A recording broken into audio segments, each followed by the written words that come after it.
What's good, people? I'm back, and let me preface this by saying usually my picks are out on Thursday. That's how I like things to be. It's Friday 1 a.m. Yeah, 1 a.m. Friday 1 a.m.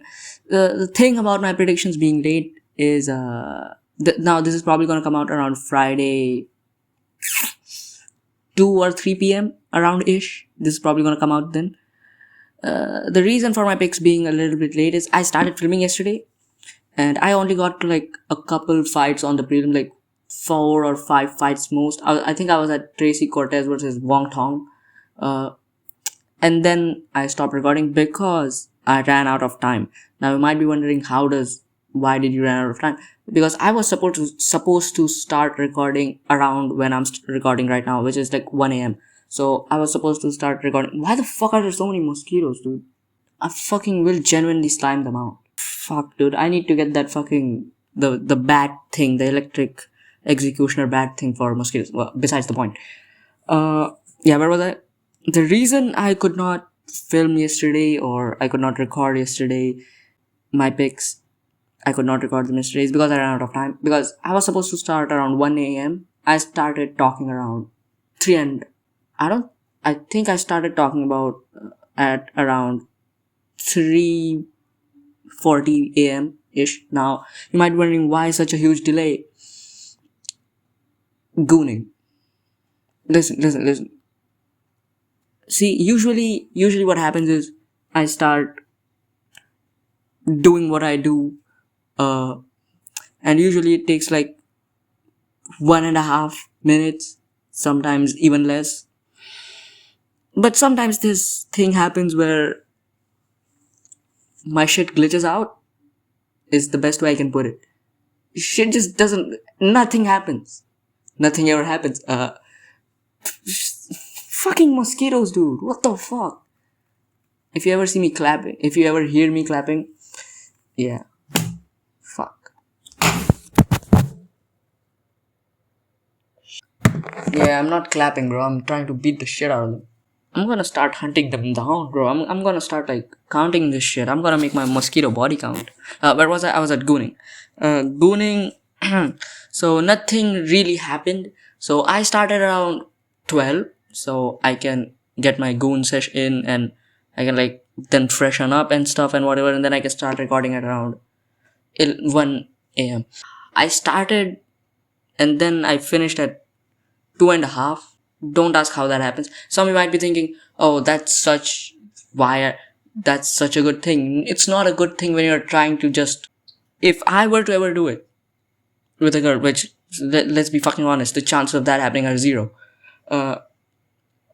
If I were to ever do it, I would last like 15 seconds max. I can guarantee you that much. But when I have to be quick, and when I have to actually get something done quickly, somehow it takes 2.5 hours. 2.5.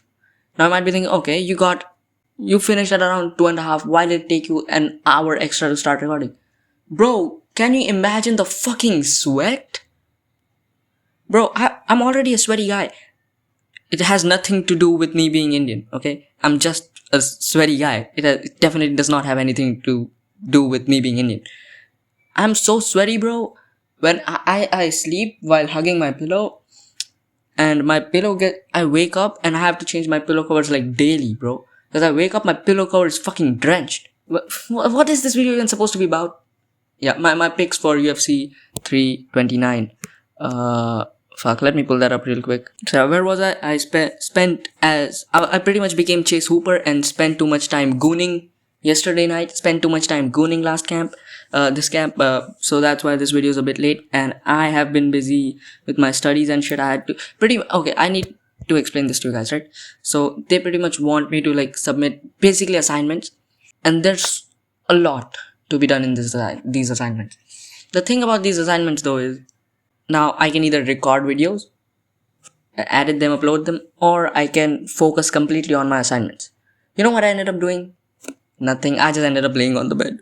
See, this is what I mean when I say I have an anxiety problem, because the thing about anxiety is you become anxious about, oh, what am I gonna do? Am I gonna do this? How am I gonna pull this off? Or how am I gonna manage to do this? And blah blah blah. you end up doing fucking nothing because of the anxiety. Oh, where was I? Oh, on my picks. Let's just start with my picks. We're going way off topic. Why am I talking about my... Yeah, if anybody's watching this video for... If anybody's watching...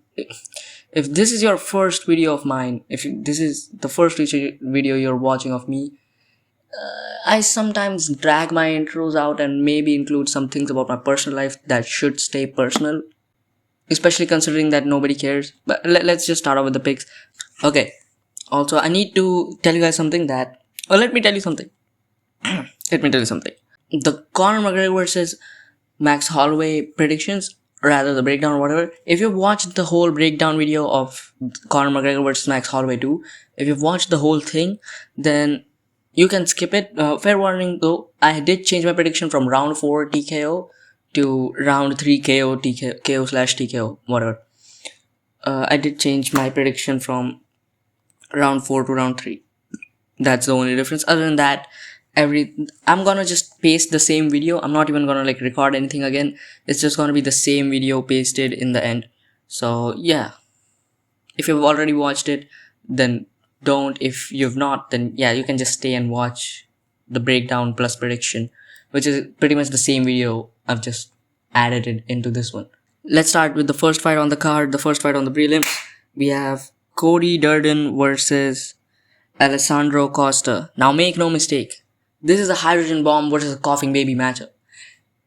And Costa is not the fucking coughing baby. Alessandro Costa, listen, I heard some people say Cody Durden's grappling, dude. Cody Durden's grappling might like pose problems to Alessandro Costa. Alessandro Costa is gonna brutally knock out Cody Durden. Take my fucking word for it. There is no fucking way Alessandro Costa loses this fight. Listen, I would rather pick Conor McGregor than pick Cody Durden in this fight. I understand Alessandro Costa is taking this fight on short notice, but Alessandro Costa has taken like 3 fights on short notice this year if I'm not wrong. I think 2. This is his second one. But yeah. Listen, Alessandro Costa has slimed out some of the flyweights of all time. Like some of the gatekeeper-esque flyweights that are just in the UFC unranked flyweights. Like, what the fuck are these guys doing? So, he gets TKO'd by Amir Albazo, which, dude, Albazo's ranked. He's ranked, that's all I can say about him. Albazo is completely dog shit, bro. I don't know how you get TKO'd by that guy. Then he slimes out Jimmy Flick. Then he goes to a decision with Steve Erceg. You know, he gives Steve Erceg a run for his money. Slimes out Kevin Borjas. Then gets slimed out by Alden Correa brutally. Gets fucking masterclass on, pretty much. Alden Correa pretty much put a masterclass on him. Then he slimes out Stuart Nickel. And then he has now slimed out Matt Schnell. And he has had 2 sliming outs in 2026. I think we are about to see a third Alessandro Costa slime out. A third Alessandro Costa sliming out. A third Alessandro Costa beat down this year. Dude, this is what Alessandro Costa does. Either he slimes you out, or he, like the fight drags on and he loses. Like, even in the fights that he has gotten TKO'd in, has gotten finished in, Albazo finished him in round 3, and then Correa finished him in round 3. Either he like pretty much slimes you out horribly in round 1 or round 2, or you lose, or he loses like an underwhelming-esque decision, or gets TKO'd himself in round 3. This is what Alessandro Costa does. This is what happens. Now, statistically, if we were to like not look at the resumes and shit, I'm not even gonna look at Cody Durden's resume.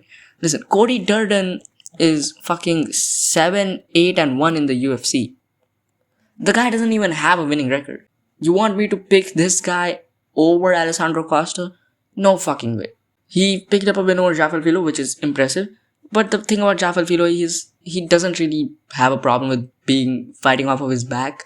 We have seen this with Rafael Filo. He's good. He has good jiu-jitsu, but he's got to develop better takedown defense and definitely better striking. So it's not that impressive in hindsight. He had a decent fight with Namjargal Tumindembrel or whatever the guy's name is. Like, this guy's before beating Filo, he was on a 4-fight losing streak. To be fair, he did lose to Jose Ochoa, Van, Alan Nascimento, and that fucking Mongolian dude. But this guy is a fucking Bruno Silva victim, dude. This guy's a Jimmy Flick victim. Listen, I'm not picking Cody Durden. Cody Durden's gonna get slimed out brutally. And it's not like that hasn't happened before. Cody Durden's kind of chinny. Cody Durden's weak, bro. Like, fucking nobody has picked Cody Durden in this fight, dude. Cody Durden, I think Alessandro Costa is gonna land like a big hook, a big meaty hook. And he's gonna knock out Cody Durden horribly in round 1. Cody Durden will be lying there unconscious. He's gonna look like he has passed away. There will be some blood trickling down from his nose. It's not gonna look good. It's gonna be bad. Anyways, Alessandro Costa is pretty good. He has some really nasty boxing, and his jiu-jitsu is genuinely good. I'm not too sure about his wrestling, but you know, his grappling seems to be pretty fine overall. His grappling is good enough to the point where he's not gonna get grapple fucked by Cody Durden, but his striking is just so far superior than Cody Durden, and the power difference, and the fact that Cody Durden doesn't have a fucking chin. Yeah, all of those things combined lead to Cody Durden getting knocked out horribly in round 1. Brutal slime out incoming, mark my words. Next fight on this card, we have Ryan Gandra versus Zachary Resse. Now I get why people are picking Ryan Gandra. I completely understand.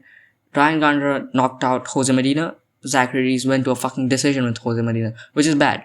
Jose Medina has literally been finished in like every other UFC fight except his fight with Zachary Resse.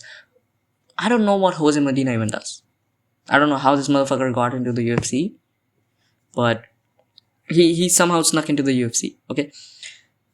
Ryan Gandra, dude, this guy is predominantly a striker. He can kind of grapple, but if there were grappling exchanges in this fight, I don't think he can keep up with Zachary Resse.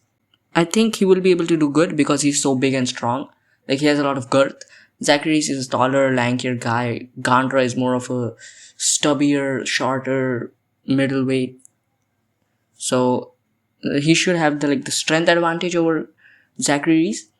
But the main issue is the striking, right? He has more power than Zachary Resse. Zachary Resse does not have more power. Zachary Resse does not have a lot of power. Zachary Resse hits guys and they wake up. Ryan Gandra, dude, I just don't think he's all that, bro. I don't think Ryan Gandra is all that. I think Ryan Gandra, his only UFC win is fucking Jose Medina. He has beat some decent guys in the regional scene. But Zachary Resse, dude, Zachary Resse, he unanimous decision to Jose Medina. Okay, to be fair, Zachary Resse is a Cody Brundage victim. That should make you reconsider things. But Zachary Resse is very well rounded. He has very good striking. This guy took Michel Pereira to a split decision purely off striking. He did get dropped, if I'm not wrong. And he did look kind of shit against Michel Pereira. And Michel Pereira also kind of looked like shit against him. And Michel Pereira is actually decent. You saw him look pretty good against Sharon Magomedov. So it just boils down to, you know, will Zachary Resse get caught by a big shot? Ryan Gandra, he can land punches with a lot more power. I think this is gonna be like a 29-28 classic Zachary Resse decision where he just stays on the outside, lands his jab. Zachary Resse is also gonna have like a height and reach advantage, which is good. And I think Zachary Resse is gonna use his kicks. He's gonna keep him at range. He's gonna land straight punches and stuff. He's gonna fight smart. You know, he's gonna keep Ryan Gandra at range, and Gandra just won't be able to close the distance and land something big. Ryan Gandra does not have, Ryan Gandra gets in your face. He's a very in your face puncher, and he swings big meaty hooks and uppercuts. He swings looping punches. He's not this guy. When I say somebody's a power puncher, there's types of power punchers, right? He just swings big in the pocket. He's not a 1-2 kind of guy. He's not gonna throw a fucking 1-2 and knock her shit out. He doesn't do that. Ryan Gandra, from what I've seen at least, the way he fights, Zachary Resse can pretty much just outpoint him for 3 rounds. But I think Zachary Resse is gonna get caught by a big shot in between, and that's why I'm gonna pick Zachary Resse to win this fight by 29-28 unanimous decision. Next fight on this card, we have Farid Basharat versus John Garza. Listen, dude, I have this feeling about John Garza, dude. I have to just go out and say this shit right now, dude. John Garza might actually win this fight. But the reason a lot of people are saying John Garza might actually win this fight is because of recent events, including Ethan Ewing. There's that fucking Mexican chick, Regina Terrin.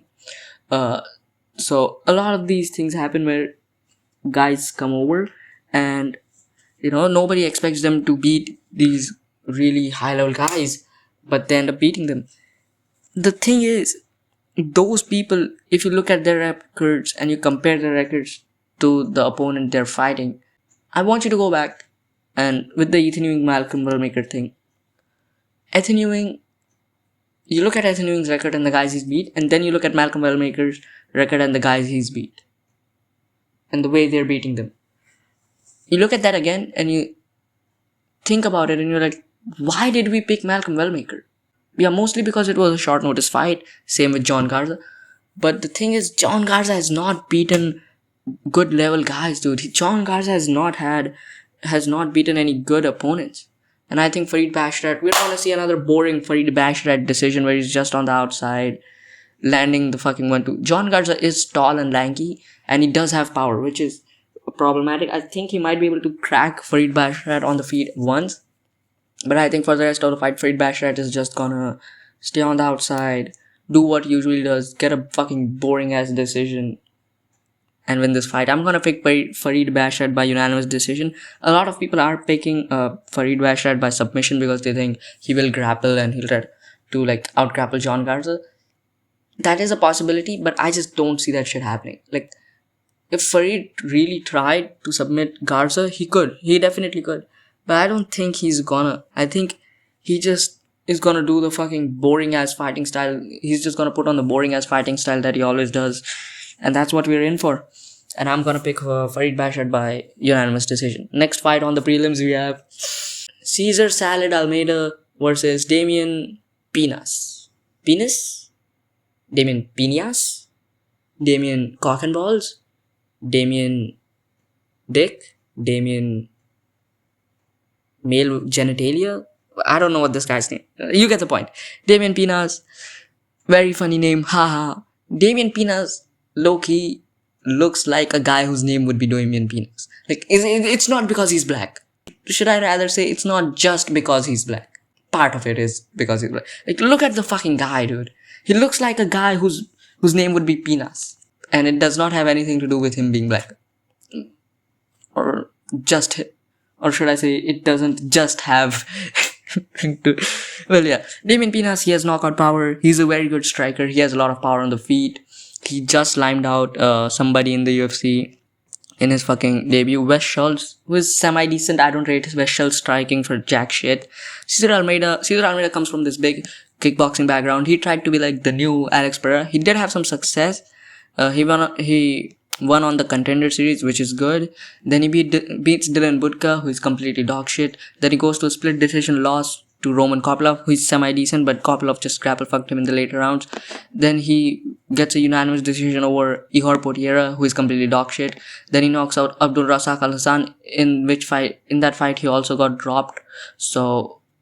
And Abdul Razak Al Hassan is also completely dog shit. Then he loses to Cesario Jacek, who pretty much just took him down and grapple fucked him for the entire fight. And I think we have a very clear weakness of Cesar Almeida. And it's not like Damian Pinas cannot grapple. Damian Pinas trains at some pretty good gyms. This guy fucking trains at Nova União. Nova União is a fucking jiu-jitsu gym, dude. So I'm expecting that he will be more than ready to grapple, and he has a submission on his record. And the only loss he has is by an illegal kick. So, yeah, I will still consider that a loss. I'm not one of those guys that don't consider who don't consider disqualifications as losses. I still consider DQ as losses, but you get what I'm trying to say, right? It's the quality of the loss. Damian Pinas, I'm picking Damian Pinas by submission. I know a lot of people are going to pick Pinas by knockout. A lot of people have picked Pinas by knockout. The thing about Pinas, though, is he's very wrecked. He's very girthy. The thing about... What the fuck? the thing about Pinas is that he's big and strong as well. So Damien can and will out-grapple Cesario Jacek. I think Cesar Almeida... did I say Cesario Jacek? Cesar Almeida, I meant Cesar Salad Almeida. The thing about Cesar Salad Almeida is Cesar Salad Almeida is good, but he's also kind of chinny. And he's also kind of short. And he's also kind of stubby. You know, he doesn't really have long arms. He doesn't really have a lot of reach. And I think Cesar Almeida... there's a chance that he could get caught by Pinas. But I think we're going to see Pinas go out there and ragdoll Cesar Almeida. And I think we're going to see Cesar Almeida kind of outstrike Damien Pinas, like slightly. He's going to give Pinas some trouble. Pinas won't be able to get off his strike. I think round 1, it will be mostly on the feet, and Cesar Almeida will be able to get the better of him in the striking. But near the end of round 1, after being frustrated, Damien Pinas just is gonna start shooting takedowns. And after Damien Pinas shoots takedown, and he's probably gonna find success in the grappling, and he's gonna recognize that grappling is the way to win this fight. Round 2 starts, Pinas takes down Almeida early on and finds a submission. I think that's what's gonna happen in this fight. So my prediction is Damien Pinas by round 2 submission. Next fight on the prelims, we have Tracy Cortez versus Wang Kong. I don't know what the fuck her name is. I don't give a shit. She's a Chinese chick. She comes from a big kickboxing background. She beat Valentina Shevchenko back in the day in kickboxing, if I'm not wrong, and that's how she got all of her fame. Also, she puts on, I don't know what her deal is. See, my problem with Wang Kong is this bitch got submitted by Gabriela Fernandez. The problem isn't just that she got submitted by Gabriela Fernandez. It's that she got dropped and then submitted by Gabriela Fernandez. Gabriela Fernandez is complete dog shit. Oh shit. Gabriela Fernandez isn't complete dog shit, but in her last fight she looked pretty bad. She does have a win over Carly Judice, who's pretty good, but that was way back in the day. Okay, not way back in the day, that was 2024. But, you know, she's semi-decent, but I don't rate her highly. And there's obviously a big hole in Wang Kong's game, which is the grappling. She comes from this kickboxing background, and she has the big grappling disadvantage. And she also puts on the Joker makeup, which is... I fuck with it heavy, but I just think Tracy Cortez is gonna make her look like a Joker on the ground. And yes, I'm gonna be picking Tracy Cortez by decision. The reason for that is, I think it's gonna be a classic women's MMA 29-28 decision for Tracy Cortez. I don't know what 2 rounds she will grapple fuck Wang Kong. She'll just smudge Wang Kong. She won't do much damage. She won't do anything with... She'll probably just lay in Wang Kong's guard for most of the fight. She'll land some pitter-patter ground and pound shots. But I think one of the rounds, Wang Kong will be able to stay on the feet a little bit more and slightly edge out that round for her. And other than that, Tracy Cortez is gonna win 2 rounds. And a lot of people are picking Wang Kong. Let me look on Topology. Like, most of the people are picking Wang Kong because, you know, she's on a winning streak and stuff like that. Tracy Cortez has only lost to Erin Blanchfield, who is very good. And she's only lost to Rose Namajunas, who is also very good. She beat Viviane Araújo. She beat Jasmine Jasudavicius, who is genuinely a good win. To be honest, she did outstrike her, and Jasmine Jasudavicius' striking is something.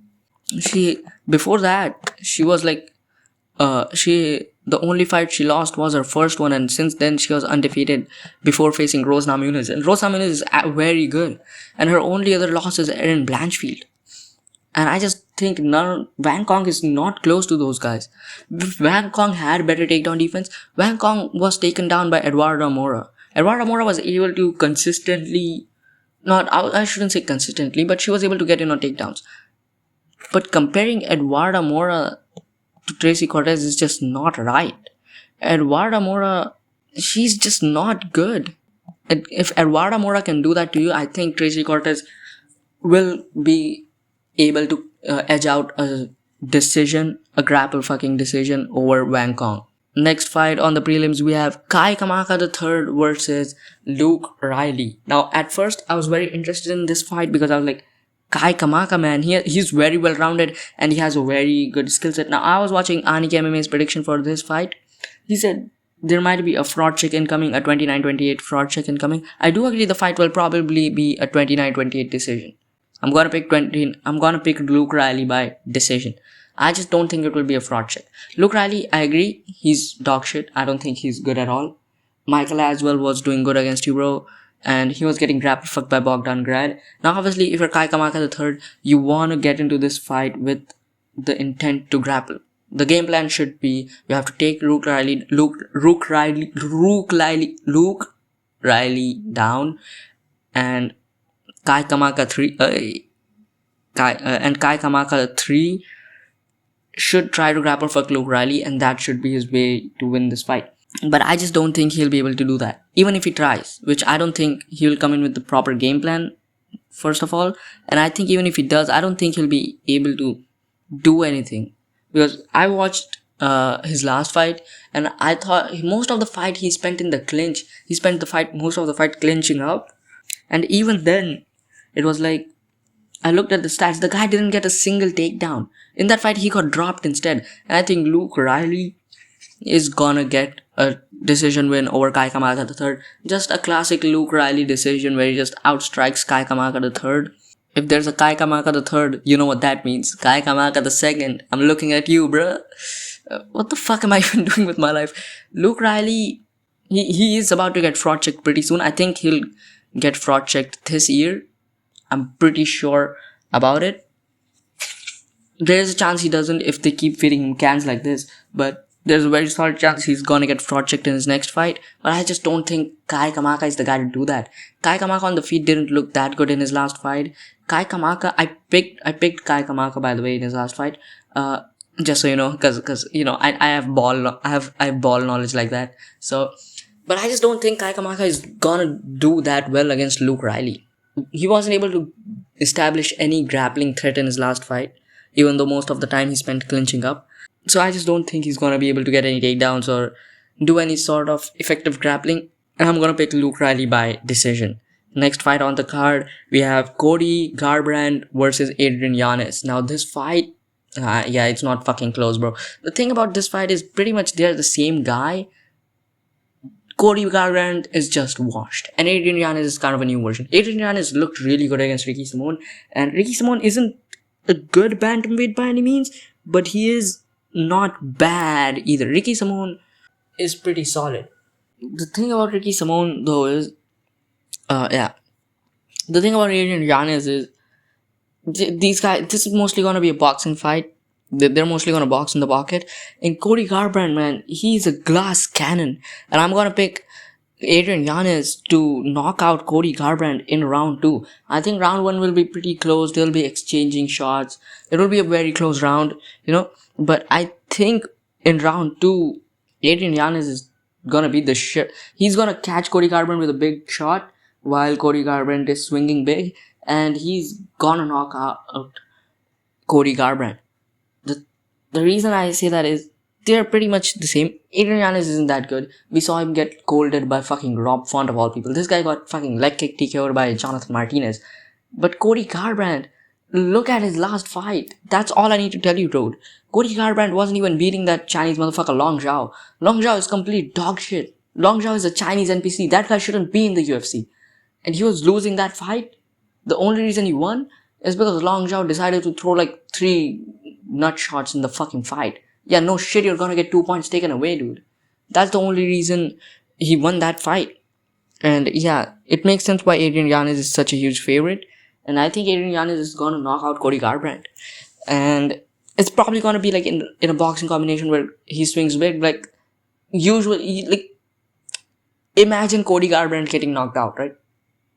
What do you imagine? That's pretty much what's gonna happen. Like, the average way Cody Garbrandt gets knocked out. Like, pretty much every single time Cody Garbrandt has gotten knocked out, it's been like that. He swings big, and he's out of position, and he's swinging big, and he gets countered. That's how TJ knocked him out. That's how fucking everybody else that has knocked him out has knocked him out.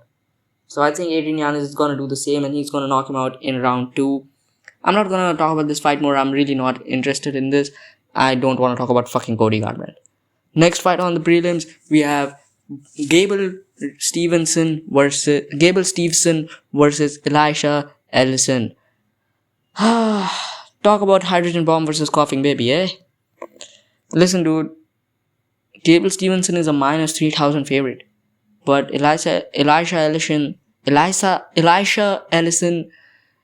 is a plus 1,200 underdog. Listen, if you saw free money on the ground, would you not pick it? Would you not pick it up? No, I'm just fucking kidding. Do not bet on Elisha Ellison. Please do not pick Elisha Ellison. I've seen people pick Elisha Ellison. Elisha Ellison is... Listen, as much as I think Gable Steveson is complete dog shit as well, I don't rate Gable Steveson highly. Elisha Ellison is not the guy to fraud check in. That he's not the guy. Also, I'm not gonna address the loophole allegations. Gable, the loophole, Steveson. Okay, you know what? I might be able to. I should address the allegations. Sufficient. I still won't give my opinion on this. I will call him Raple Stevenson. Just because it sounds funny. But Raple Stevenson. The thing about the Raple Stevenson is there's not enough evidence to convict him, which is fair. The guy he was giving the press conference, I don't know who he was. I don't really remember what his fucking position was. He was heavily implying that it was because of a loophole of drunk consent, and that's why Raple Stevenson was able to kind of get away with it. But I still won't give my complete thoughts and opinions on Raple Stevenson, because until and unless the fucking details of the case gets released to the public, I'm not gonna give my opinion on this. Till then, in my eyes, he's just barely innocent. I do think he definitely, I don't know what the fuck he did, but I mean, I shouldn't say completely innocent, but I should say I'm suspicious about the guy. That's how I'll put it. Because, sometimes fake allegations happen, sometimes stuff happens. But considering Raple Stevenson, did you guys fucking hear that? A dog just fucking howled like a dog just cried pretty loud. Again, are these fuckers fighting right now, dude? At 1:40 a.m.? Find something better to do! The fucking mosquitoes as well. Do I live in a fucking jungle, dude? Well, I do live in India, so... But where was I? I was at Raple Stevenson. I think, as for the fight prediction, I think you guys know how it's gonna go. I'm picking Raple Stevenson by round 1 TKO. Reason for that being, I think Raple Stevenson is gonna take down Elisha Ellison and just pretty much sexually assault him on the ground. I think he's gonna rape Elisha Ellison. This fight is not even close. This is coughing baby versus hydrogen bomb. This is a dying ant versus a fucking supernova. You get what I'm saying? Raple Stevenson can do anything he wants to Elisha Ellison. I think he will be able to take down Elisha Ellison, and he'll land some ground and pound, and he'll get a TKO stoppage in the first round. Raple Stevenson can do anything to Elisha Ellison, including rape. Let's just move on from this. There's already another convicted actual rapist that we need to talk about. I didn't actually talk about Conor McGregor's case in the breakdown video, which I probably should have, because he did beat that one up pretty badly, I mean, if he fights Max like he fought that fucking bitch, who he assaulted, I don't know about sexual assault, but definitely physically beat the shit out of her. If he fights Max like he fought her, dude, Prime Conor might be back. Yeah, where was I? Next fight on the prelims. Headlining the prelims, we have Robert Whittaker, Bobby Knuckles, mate. I made Bobby Knuckles versus Nikita Krylov. It's very concerning because Bobby Knuckles is getting pretty fattened up at 205. Nikita Krylov is big. Nikita Krylov is gonna be tall. He's gonna have a reach advantage. Not by a long shot, but still a pretty huge reach advantage. The thing is, dude, I just don't feel comfortable picking Nikita Krylov. In recent memory, the way Nikita Krylov has lost has been, he got caught by Dominic Reyes. Dominic Reyes just landed a fucking 1-2 on him, and Bogdan Gushkov pretty much just crashed in, closed the distance, and landed a 1-2 on him. That's what he does. Robert Whittaker, if you see Robert Whittaker has fought taller, longer guys his entire career. This guy knocked down RDR, who is it shows that RDR is taller than Nikita Krylov. To be fair, RDR is nowhere near the skill level of Nikita Krylov in the striking, but I think Robert Whittaker should. Nikita Krylov is also kind of chinny, but Nikita Krylov did look pretty good against Modestas Bukauskas. But Modestas Bukauskas in his last fight, which is after the Nikita Krylov fight, looked mid. Didn't even look that good against a guy who took the fight on short notice. Like a random NPC who took the fight on short notice, I guess. What I'm trying to say here is, Robert Whittaker moves in and out very well. He blitzes in and out very well, right? And Nikita Krylov, what does he struggle with? When guys crash in, cover the distance. The reason Bukauskas lost that fight, even in the finishing sequence, you can kind of see he's in that range where Nikita Krylov can stay outside, you know. Robert Whittaker doesn't do that. Robert Whittaker's whole game is blitzing in and out. So stylistically, this is a favorable matchup for Whittaker. And Nikita Krylov is kind of slow. And I think Robert Whittaker is going to knock out Nikita Krylov in round 2 by pretty much blitzing in and landing a 1-2 and knocking down Krylov. But yeah, I think now pretty much what is stopping Robert Whittaker from doing what Reyes and Gushkov did, right? We have seen this. The blueprint is there to knock out Nikita Krylov. If anything, it should be easier for Robert Whittaker because he doesn't just stay in the pocket. He can blitz in, blitz out. So I think Robert Whittaker should knock out Nikita Krylov in round 2. I think round 1 it will be pretty close. I think Nikita Krylov might even win round 1. But round 2 he's getting colded by Bobby Knox.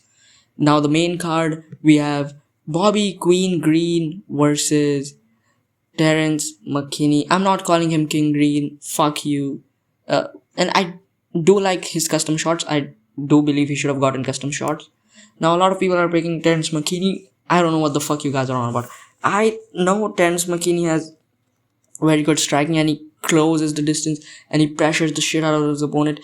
And a style like Bobby Green, where Queen Green just backs up and his hands are low, and while Terence McKinney is just gonna swing wild, and Bobby Queen Green is gonna rely on his head movement for defense. I just don't think that's gonna work against a guy like McKinney. But considering this is International Fight Week, considering McKinney is probably gonna go out there and try to take Bobby Green's head off in round 1, I think Bobby Green is gonna survive this, and I think Queen Green is gonna TKO Terence McKinney in round 2. I understand the wins that he has picked up in recent memory aren't that good. I mean, okay, Daniel Zellweger, semi-decent. He's kind of shit. Who's the other guy Green beat recently? He beat Jeremy Stevens. Fucking hell. Jeremy Stevens. Lance Gibson Jr. is genuinely a good win. Other than that, you look at the guys beating him. They're very good, dude. They're very, very good. Even Jalen Turner is ranked material, dude. If Jalen Turner locked the fuck in, he could do very good. He has a lot of potential. Now the thing about Terence McKinney is this guy gasses out horribly. And I think we're about to see Bobby Green pick up another TKO. Either Bobby Green is getting folded pretty horribly early on round 1, or Bobby Green is gonna knock out Terence McKinney in round 2. I think that is how this fight is gonna go. And I am gonna be picking Bobby Queen Green by round 2 TKO. Because I believe Terence McKinney is gonna gas himself out. And I think Bobby Green will somehow end up surviving. I don't know why. See, the thing about predictions is I don't feel comfortable picking Queen Green, you know. But the thing is, sometimes you gotta give uncomfortable picks that you're not completely comfortable with, because shit happens in fights. Fighters fight like idiots. Fighters do some random ass bullshit in fights. So you gotta take that into account, and that's why you gotta sometimes give uncomfortable picks. So I'm gonna be picking Queen Green by round 2 KO/TKO. Now next fight on the main card, we have Brandon Royval versus Loner Boner Kavanagh. Listen, did you watch Joshua Van versus Brandon Royval? Loner Kavanagh is 5 inches shorter than this guy, but only has an inch of disadvantage in reach. See, that's a huge problem. Now, a lot of questions about Loner Kavanagh's cardio are gonna be there and how Brandon Royval pushes such a hard pace and all that. Lonnie Kavanagh kind of disproved all of that against Brandon Moreno. He did kind of tire out after round 3, I feel like, but Brandon Moreno was more gassed than this motherfucker, and he looked pretty good against Brandon Moreno. And I think in a 3-round fight against Brandon Royval, it's not good. If this was 5 rounds, this would be interesting because I would like to see how Lonnie Kavanagh's cardio holds up. But in 3 rounds, the cardio problem isn't really gonna be there, and I think Lonnie Kavanagh is gonna get a decision victory, probably 30-27, maybe 29-28, probably 30-27. The thing is, the blueprint to beat Royval is there. I believe Lonnie Kavanagh is a better striker all around than Joshua Van. He has better leg kicks. His boxing is semi-decent, more slicker. I would say it's better, I think Lonnie Kavanagh has better kicks. I think Lonnie Kavanagh has more weapons. And I think he's generally an even better striker than Joshua Van. With that being said, he is smaller than Joshua Van. He doesn't have the same kind of power as Joshua Van. He doesn't.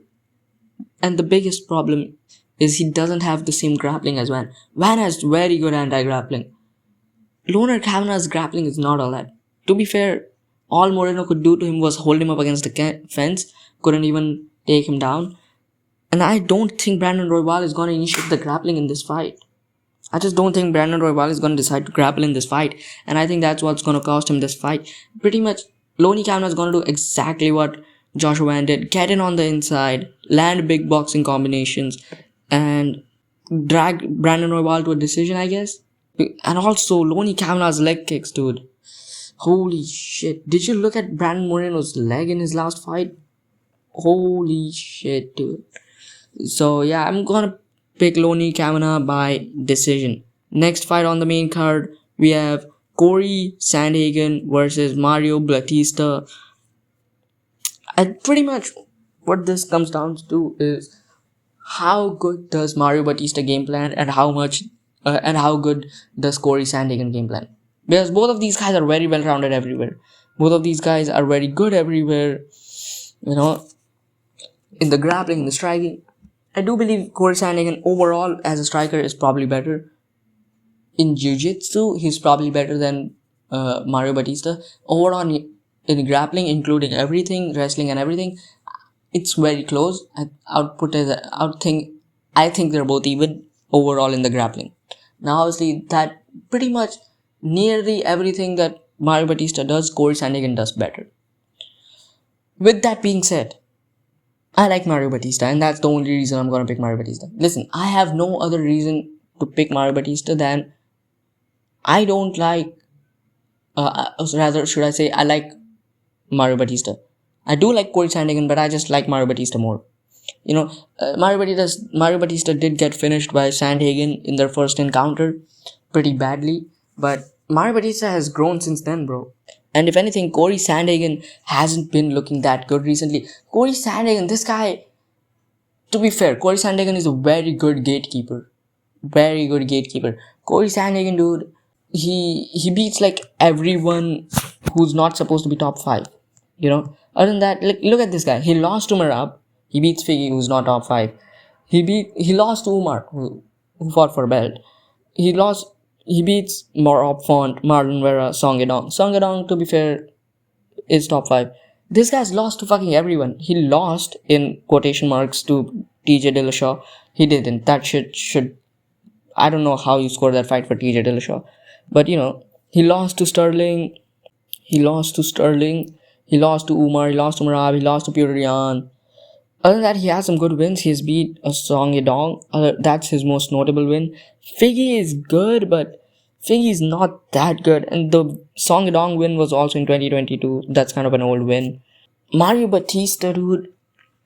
The way for Mario Bautista to win this fight is close the distance, get in on the inside and land boxing combinations. Merab rocked Corey Sandhagen on the feet. Merab. Listen. Merab of all people rocked Corey Sandhagen on the feet. Mario Bautista has really good boxing. His boxing in the pocket is genuinely very good. And if he can take away the height and reach advantage from Corey Sandhagen, and Corey Sandhagen's style kind of fade. Corey Sandhagen is not a guy who fights in the pocket. Corey Sandhagen's style is kind of built around using his range and stuff, and fighting pretty much like bare, like outside of the pocket, right? I think Mario Bautista is gonna be able to get inside the pocket and land boxing combinations and win pretty much a 29-28 crafty Mario Bautista decision. I think if this goes to the grappling, if Bautista takes Sandhagen down, it's gonna be interesting. It's gonna be interesting. That's all I'm gonna say.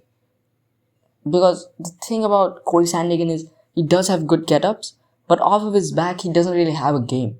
Like, he can go for leg locks and stuff, but even with the leg locks, it's like, it's when Corey Sandhagen takes you down, or it's from a 50-50 position. It's not, whenever he's on bottom, his game kind of isn't as good as in other positions, like in a 50-50 position, or when he's on top of you in closed guard or half guard.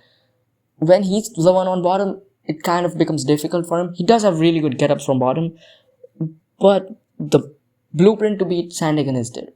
And I think Mario Bautista, with his incredible game planning skills and his ability to box in the pocket and mix in takedowns, I think he should be able to win a decision over Corey Sandhagen. And listen, by no means should you be picking Mario Bautista. I'm picking Mario Bautista because I like Mario Bautista. Because I don't want Corey Sandhagen to win this fight. Listen, I'll tell you this. Corey Sandhagen is gonna win this fight, but I'm still gonna pick Mario Bautista. I can 100% guarantee you Corey Sandhagen is gonna win this fight. You know why? Because I picked Mario Bautista. Because I want Mario Bautista to win. That is the only reason Corey Sandhagen is gonna win this fight. Well, also that he's a better fighter than Mario Bautista. But any chances of Bautista winning reduced down to 0 because I want him to win and I'm picking him to win. Now, as for the last fight that I'll be breaking down in this video, other than that, the breakdown for McGregor vs Holloway 2 will start happening. So, the last fight that I'll be breaking down today, or the second last fight of this video, should be Benoit St.Denis, or as I like to call him, Benoit Staff Denis versus Paddy Pimblett. This guy has staph infection, dude. Yeah, I'm gonna break this fight down pretty quickly. I'm kind of a busy guy and I have a lot of stuff to take care of right now. So, Benoit St.Denis, he puts his neck out a lot. I think Paddy Pimblett has a very good front headlock game, and I'm gonna pick Benoit St.Denis by decision because I think Paddy Pimblett is gonna try. See, Paddy Pimblett's wrestling is just not good. I think Paddy Pimblett has, like, if I were to make a game plan for Paddy Pimblett, it's much easier to make a game plan for Pimblett than it is for BST. Because BST has so many disadvantages, dude. Like, the only thing I can kind of think of is BST has really good body kicks and he can grapple fuck. If he gets on top, he can kind of grapple fuck Paddy Pimblett. The problem is, Paddy Pimblett is really good on the ground. Like, if Benoit St.Denis doesn't really shoot good takedowns. He shoots very sloppy takedowns. Also, Benoit St.Denis doesn't know how to defend head kicks. He did pretty decent against Rufi, but even there, his head kick defense wasn't on point. Against Dan Hooker, his head kick defense just wasn't there. And against Dan Hooker, he was just shooting sloppy takedowns. Very horrible takedowns. And striking defense wasn't there either. But I think that was more so that he just didn't respect Dan Hooker even a little bit. I think he'll come into this fight with even less respect for Paddy Pimblett, but I think he's gonna learn quickly that he has to give Paddy Pimblett respect, and after that, he's gonna fight pretty intelligently. He's not gonna fight like a fucking idiot. He's not gonna try to maraud Paddy Pimblett down, you know.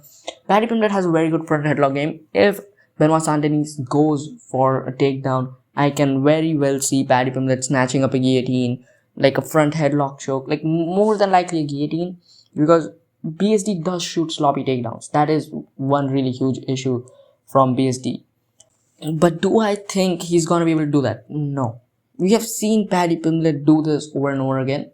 We have seen guys shoot sloppy takedowns on him. He wasn't able to do anything.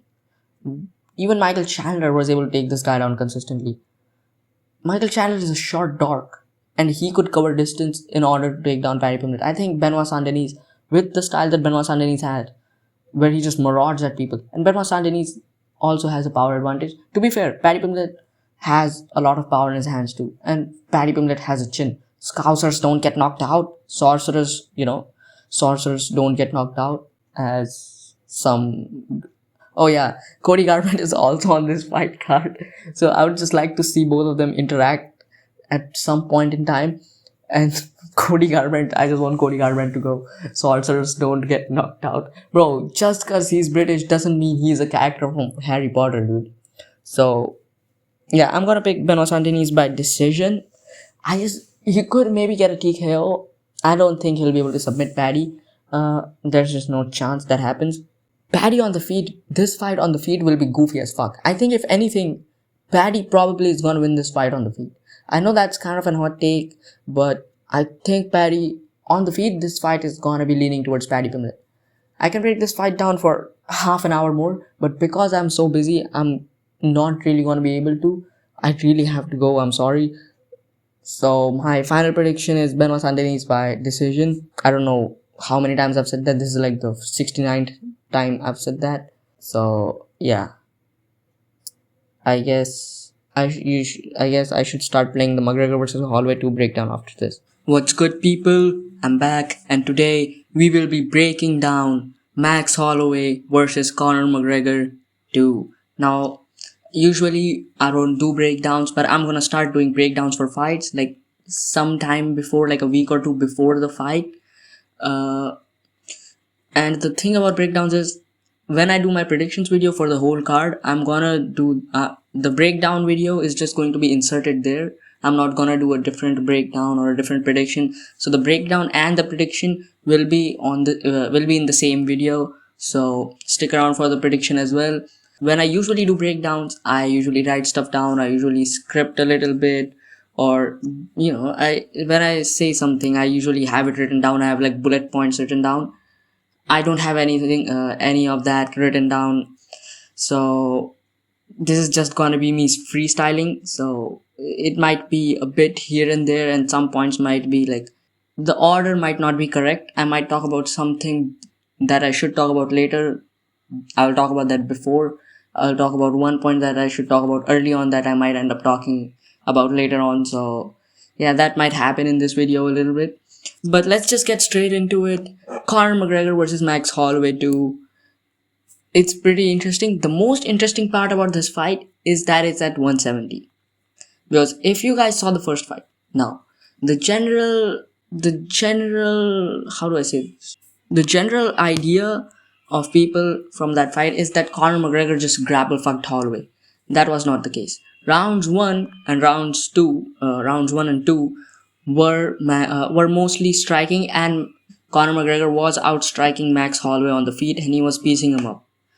By the end of round 2, near the end of round 2, Conor McGregor really started to grapple with Max Holloway, and round 3 was just mainly Conor McGregor dominating Max Holloway using his grappling.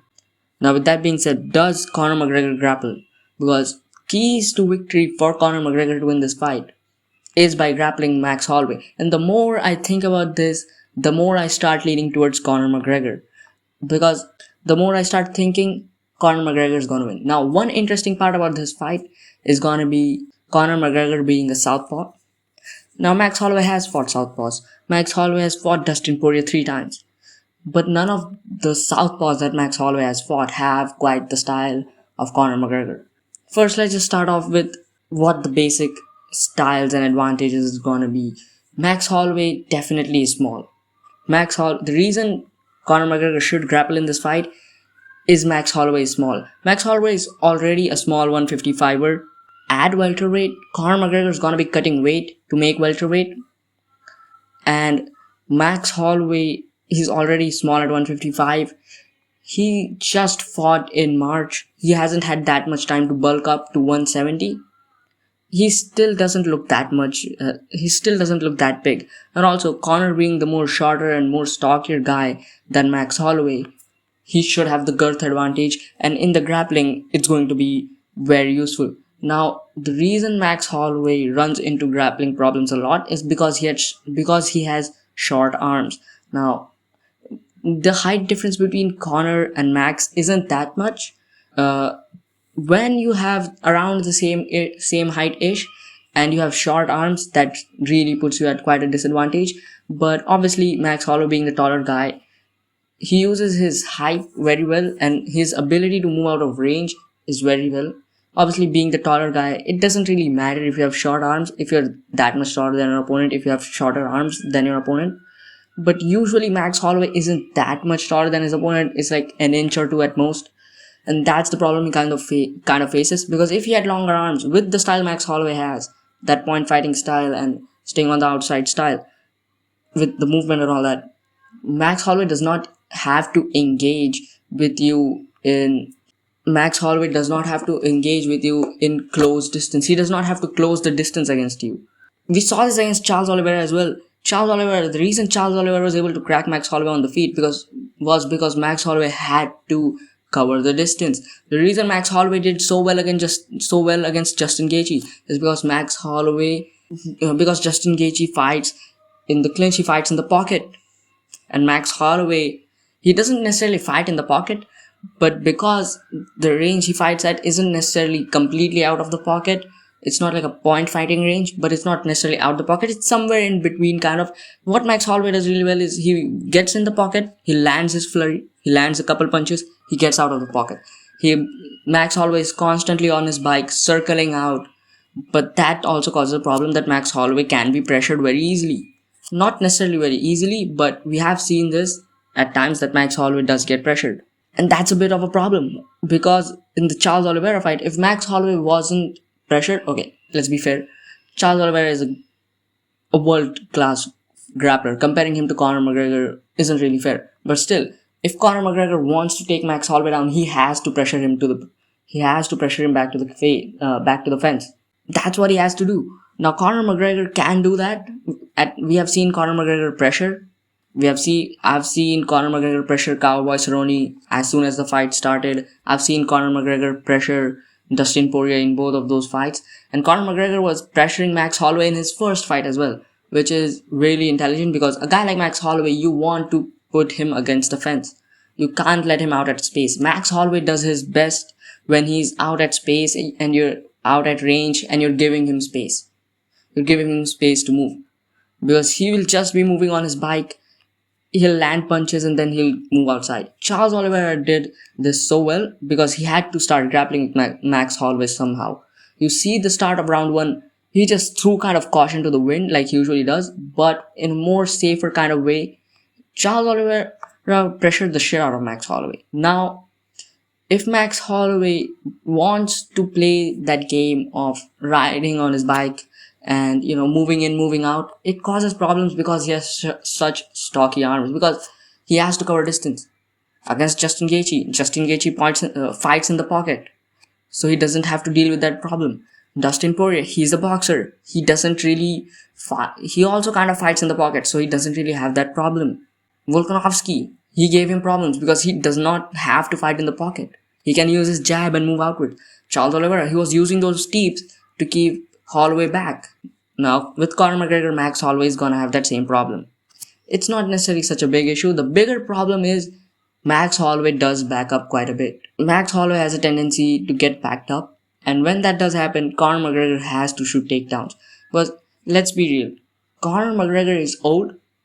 Conor McGregor is gonna be slower at 170. Yes, I know he looked very good against Cowboy Cerrone at 170. But once fucking again, that was Cowboy Cerrone. No. And that was way back in like 2019. So Conor McGregor is definitely going to be the slower man. And you don't want to strike with a faster guy. We have seen this over and over again. Speed mogging is such a huge problem. It doesn't matter if Conor McGregor has more power or whatever. Max Holloway has more speed and he can maintain that pace for 5 rounds. And that's a really big problem for Conor McGregor. Now we have understood that Conor McGregor, what he has to do. We'll talk about his game plan later on, but obviously, Max Holloway has to pressure Conor back, or he has to be at space.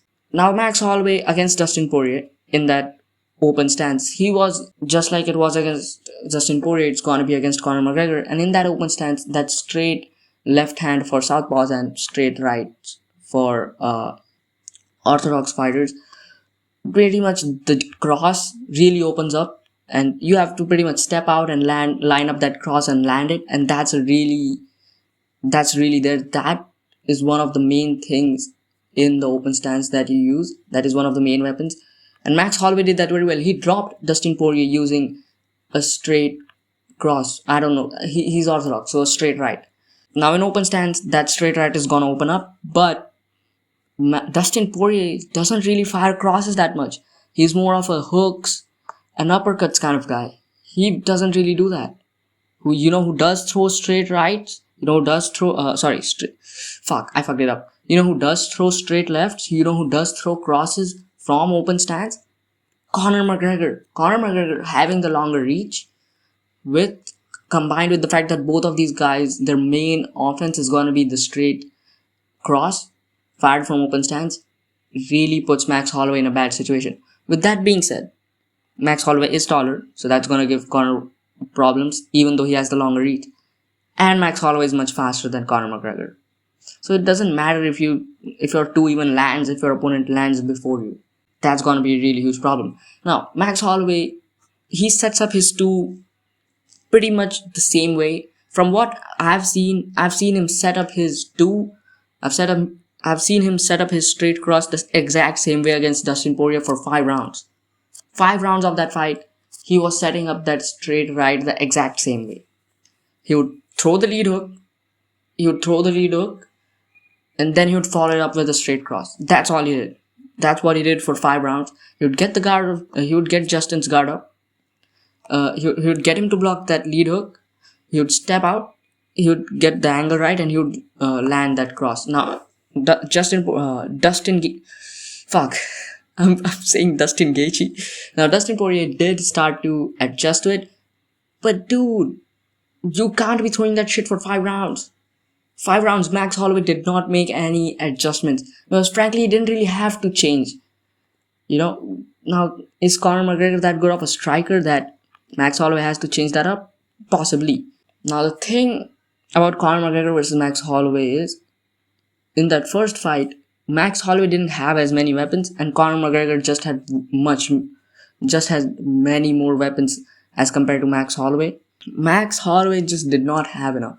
Now, what Conor McGregor used to do is he would overwhelm you with the amount of stuff he was throwing. He would throw wheel kicks, hook kicks, oblique kicks, whatever.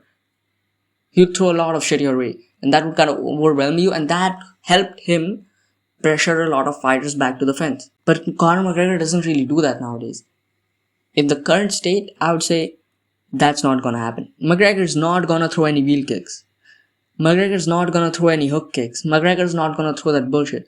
If anything, as it stands right now, Max Holloway has more weapons in his arsenal as compared to Conor McGregor, which is gonna make it hard for Conor McGregor to pressure Max Holloway back to the cage.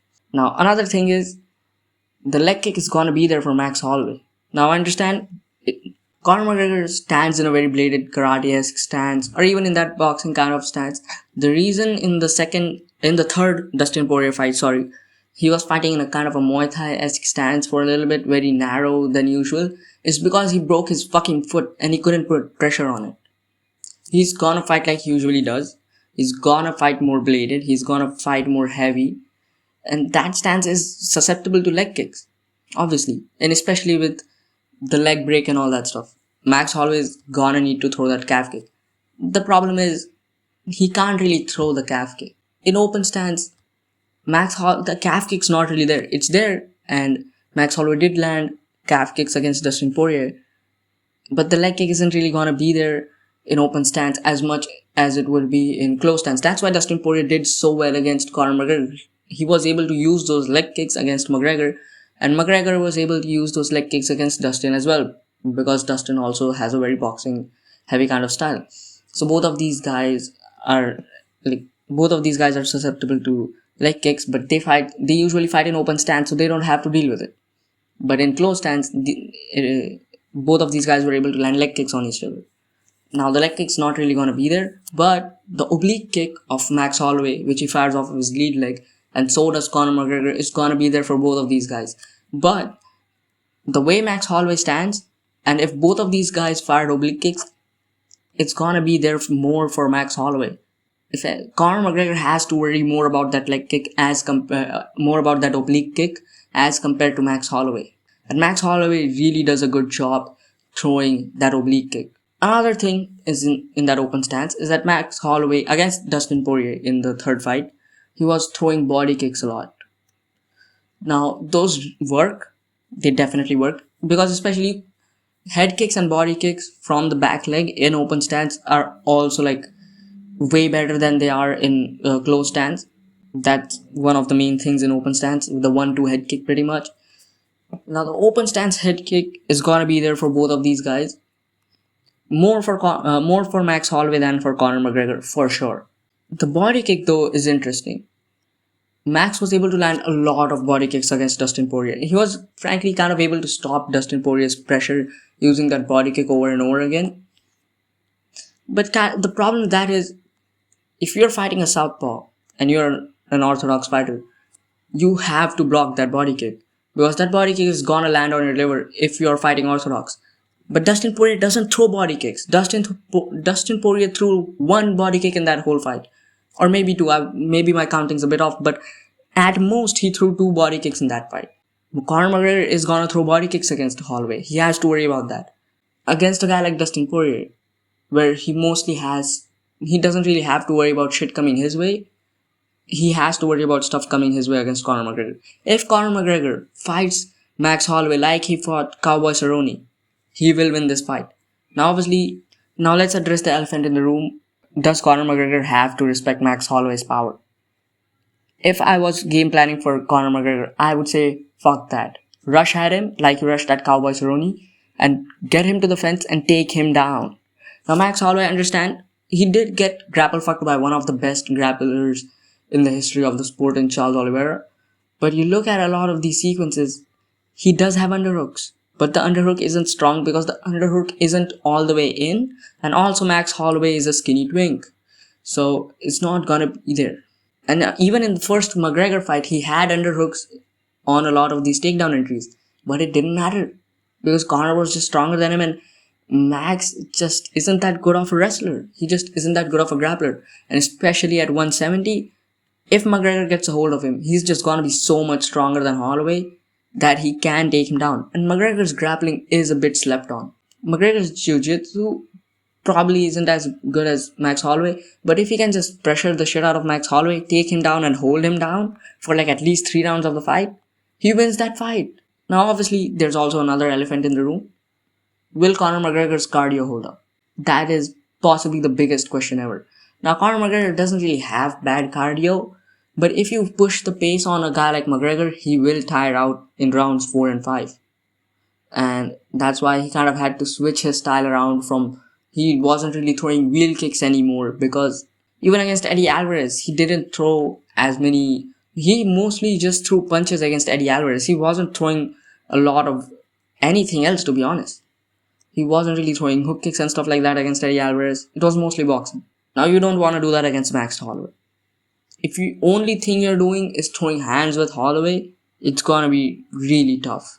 Even Topuria struggled against Holloway when it came to, just because he was just straight up boxing. Now Topuria is kind of different. Topuria's case is just completely different as compared to somebody like McGregor. Now McGregor is one of those guys that can actually fight Holloway where he's good at.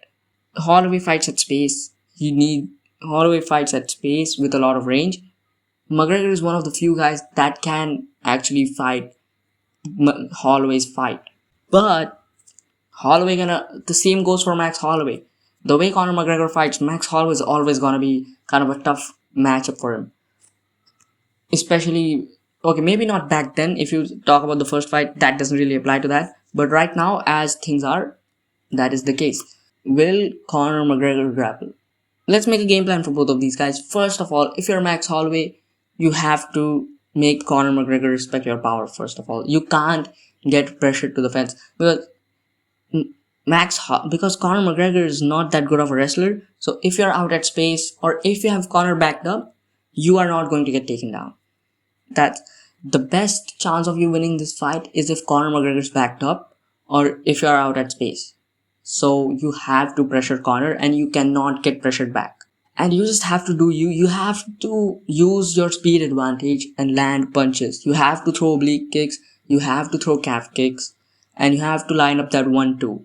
Other than that, I can't really make I can't really talk about a game plan for Max Holloway. But if you're Conor McGregor, the game plan is quite straightforward and quite simple as well. You have to throw a lot of shit out like you usually do. Throw kicks, throw spinning kicks, throw a lot of bullshit out of his way, onto his way. Line up that straight left that you have in open stance. Throw body kicks and throw head kicks, because if Max Holloway starts throwing those and you can't throw those, and Max Holloway is just throwing them, you're gonna be stuck. So you have to throw those, and you have to pressure the shit out of Max Holloway. And when he gets backed up to the fence, that's when you shoot. Now, even if Max Holloway has underhooks, you're probably gonna take him down. And when you take him down, it's pretty much wraps from there. I understand Max Holloway will probably get back up, because Conor McGregor's jiu-jitsu isn't that good. Max Holloway's jiu-jitsu is semi-decent. It's not bad.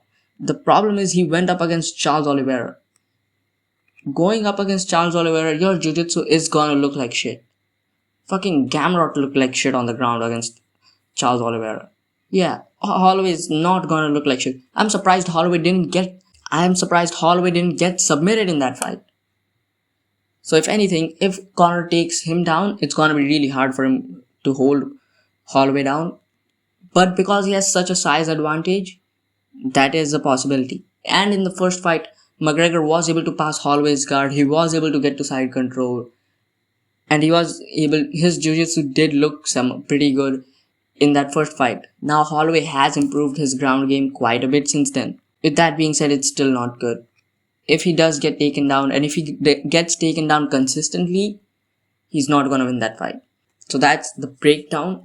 That's the breakdown-ish thing. These are the main things. I can break this fight down even further, and I can talk about a million different things.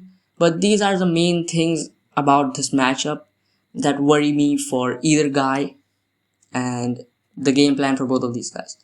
Now, as for my prediction, I am going to predict, who am I going to pick to win this fight? I'm picking Max Holloway by round 4 TKO. Now hear me out. The reason I say this is I do not think Conor McGregor's cardio is going to hold up. He's taken time off. He's going to be at 170, so he's going to be bigger. And if he does not... See, the problem is Conor McGregor has to pressure Max Holloway. If he's going to pressure Max Holloway, he's going to have to put on a pace. And if he puts on a pace, he's going to tire out. If anybody can survive a high pace, it's Max Holloway. It's not Conor McGregor, especially after he's been gone for so long, and his cardio's never been that good when he goes the distance and when he puts on a very high pace. It's not bad, but considering how long he's been gone, I do not feel confident enough in Conor McGregor's cardio. Now Max Holloway, there's also another thing.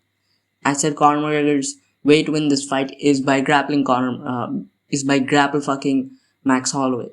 The problem is, even if he does secure takedowns, is his jiu-jitsu good enough to hold Max Holloway down? Max Holloway was able to get back up to his feet once against Charles Oliveira in round 5, which is concerning. But you're comparing Charles Oliveira to Conor McGregor.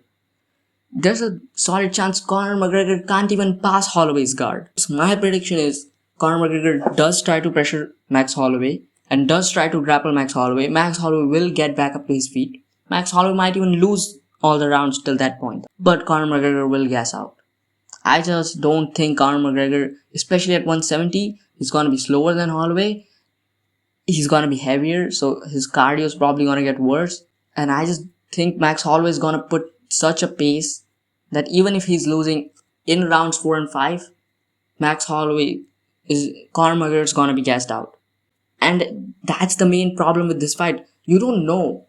The thing about breakdowns and predictions is they're completely two different things. The breakdown tells me that I should pick Conor McGregor because on the feet he has so many weapons and it's just gonna be matched stylistically. And in the grappling, Conor McGregor is gonna have an advantage because he's so much bigger than Holloway. That the breakdown tells me to pick Conor McGregor. Predictions are just a completely different thing, because when you're doing predictions, you have to consider whether this fighter will come in with the right game plan, whether this fighter will follow that game plan, and the third thing is, especially with this matchup, is physicality and stuff like that. Again, this happened in Strickland versus Khamzat. I said that fight was gonna go to split decision because I thought Strickland was gonna make Khamzat work and he was gonna gas out. But I picked Khamzat, even though I thought that fight was gonna be close, because I just didn't feel confident enough in picking Strickland. The same thing with this fight. We don't know how Conor McGregor will look. Conor McGregor can maybe look the best he has ever looked. He comes back, he's at 170, his cardio holds up, and he grapple fucks Max Holloway is just gonna be way stronger than Holloway. But we don't know that. We don't know that for certain. That's the biggest problem with predictions. The uncertainty. I can break down fights as much as I want, but at the end of the day, it's up to that fighter to go out there, come in with the correct game plan, and follow that game plan. Will Conor McGregor do that? I'm not 100% sure. Even if he does do that, will his cardio hold up? Probably not. Now, if his cardio holds up and I look like an idiot, be it. I would rather look like an idiot picking Max Holloway because I don't think McGregor's cardio is gonna hold up, rather than looking like an idiot for picking Conor if his cardio doesn't hold up after he's been away from the cage for like 6 years. And he's old and he's at 170. I would rather look like an idiot by picking Holloway and Holloway losing. Don't feel confident enough in McGregor's game planning ability and McGregor's cardio.